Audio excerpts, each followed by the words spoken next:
I'm a transplanted Texan, and I currently live in the South Mountains. Have been there for the past 16 years, and I had formal art training at the University of Texas at Austin. Crafts papermaking essentially was sort of an entrance into fine art, and so from that I took a couple of workshops and got into collage, and I feel like I found my home both in North Carolina and in the arts.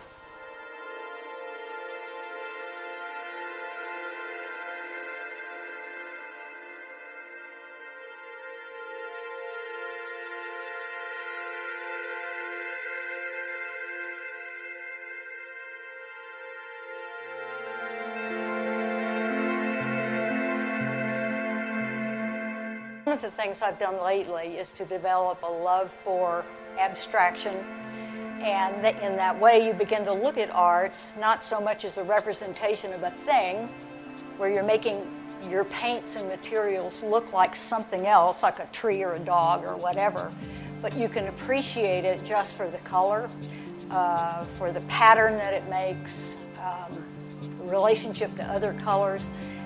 This particular method is done by preparing a special kind of tissue paper that can take punishment, and with paint, and then layering it over so that you get sort of a looking through.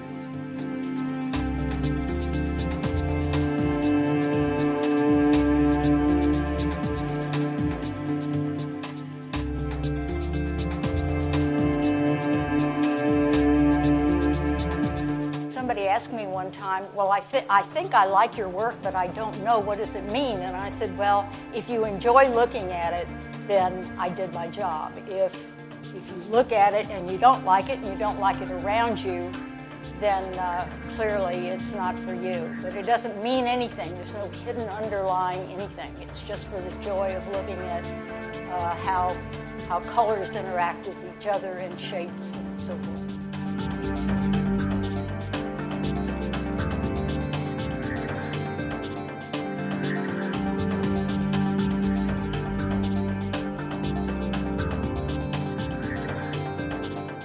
This being a retrospective, which is, of course, a looking backward, is really in preparation for the show that I'm going to have at the jailhouse that will be in October. And it was the result of a grant that I got, a regional artist grant from the Arts Council, and have been working on that this year. So while this is more or less the platform, that's the focus for what I'm doing now, and I hope that we get a good crowd there and people will come and see it. It's 20 variations on a theme.